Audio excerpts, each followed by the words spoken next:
வணக்கம், நான் டாக்டர் மைதிலி. இன்னைக்கு நிகழ்ச்சியில் நிறைய பேருக்கு இருக்கக்கூடிய ஒரு பெரிய சந்தேகம், ஹாஸ்பிட்டலுக்கு ஒரு ஜென்ரல் ஹெல்த் செக்கப்புக்கு போறீங்க அப்படின்னும் போது என்ன மாதிரியான பிளட் டெஸ்ட்லாம் எடுக்கலான்றத பத்தி நிறைய பேருக்கு சந்தேகம் இருக்கும் இல்லையா? ஒரு 30 வயசை தாண்டிடுச்சு அப்படின்றவங்க 2 வருஷத்துக்கு ஒரு தடவையாவது இப்ப நான் சொல்லக்கூடிய இந்த 8 பிளட் டெஸ்ட்டை கண்டிப்பா எடுத்து பார்க்கறது ரொம்பவே நல்லது. ஏன்னா பிற்காலத்துல எந்த ஒரு நோய் பாதிப்போட தீவிரம் அதிகமாகாம அதை ஆரம்ப காலகட்டத்திலேயே சரி பண்ணிக்கிறதுக்கு இந்த 8 பிளட் டெஸ்ட் அப்படின்றது ரொம்பவே உதவியா இருக்கும். இந்த 8 பிளட் டெஸ்ட் என்னன்னு பாத்தீங்கன்னா, முதல் பிளட் டெஸ்ட் சிபிசி அப்படின்னு சொல்லக்கூடிய கம்ப்ளீட் பிளட் கவுண்ட்.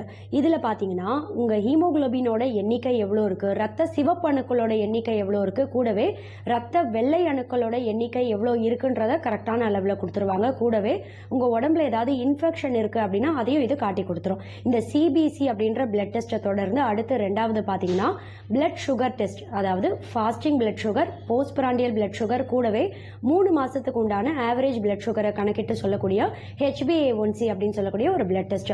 இதை பிளட் சுகர் அளவு நீங்க ஏன் எடுத்து பார்க்கணும்னு கேட்டீங்கன்னா, ரத்த சக்கர அளவு நம்ம உடம்புல சரியான அளவுல பராமரிக்காம அதிகமாயிடுச்சு அப்படின்னும் போது அதை சரியா கவனிக்காம அப்படியே விடுறதால பிற்காலத்துல சிறுநீரகம் உறுப்பு மட்டும் கிடையாது, இதயம் உறுப்பு கூடவே நரம்புகளும் அதிக அளவுல பாதிப்படையும். இதனால உங்க இன்சுலின் உற்பத்தியை சீரா வைக்கிறது ரொம்பவே முக்கியமான விஷயம். ரத்த சக்கர அளவு ரெண்டாவது பிளட் டெஸ்ட்.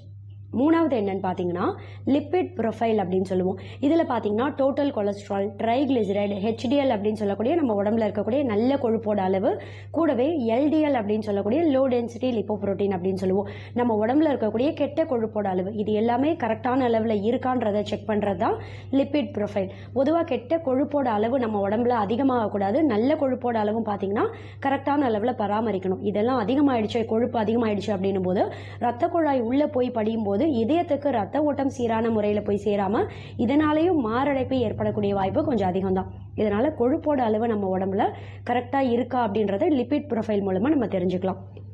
நாலாவது ரொம்ப முக்கியமானது தைராய்டு ஃபங்க்ஷன் டெஸ்ட் அப்படின்னு சொல்லுவோம். நம்ம உடம்போட மெட்டபாலிசம் சீரா இருக்கா இல்லையான்றதை இதை வைத்து நம்ம குறிப்பிட்டு சொல்லலாம். இப்போ தைராய்டு ஃபங்க்ஷன் டெஸ்ட் அப்படின்றதுல T3, T4, TSH அப்படின்னு சொல்லக்கூடிய தைராய்டு ஸ்டிமுலேட்டிங் ஹார்மோன் இதெல்லாம் இதுல கவர் ஆயிடும்.